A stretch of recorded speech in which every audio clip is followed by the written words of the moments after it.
Hey guys, this is Brian from Infinitude Creative Group. I just want to show you a couple of tips in Adobe Illustrator that are very simple but extremely powerful. These are both things that I wish I'd learned way earlier into my experience with Illustrator. I use them constantly. So first up we have Key Object. Now, you're probably familiar with the Align panel here. You can use it to align things in horizontal lines, vertical lines, that kind of thing. It's really straightforward. Now, what's less obvious about the Align panel is key objects. Once you have multiple objects selected at once, you click once more on one of these things, you'll get this kind of double outline. That means that this object is designated the key object. You'll also see this little Align to icon change to key object. If we unselect it, it'll just say Align to selection. So now that we have a key object selected, if we go to Align again, everything will line up exactly with this guy.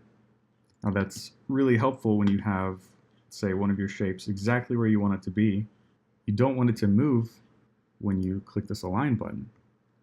Now we can take this one step further.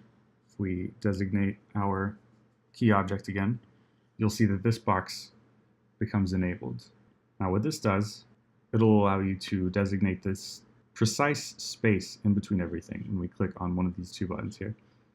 So let's say I want these exactly 2 pixels apart. Let me align them first. 2 pixels apart, spaced horizontally. So we click that. Now they're exactly 2 pixels apart. The other thing I want to show you is the Split into Grid tool. The Split into Grid is kind of tucked away deep in a menu.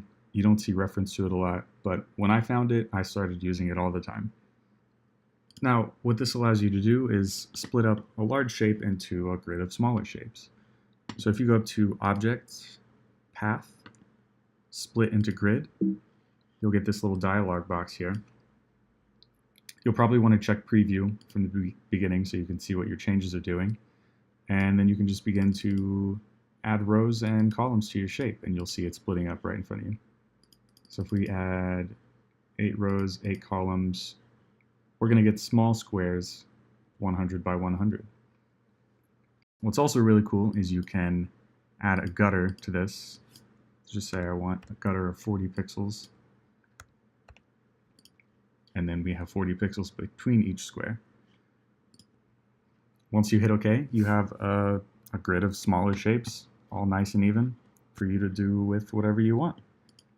The Split into Grid tool is particularly helpful if you need to create a chart or a table of some kind.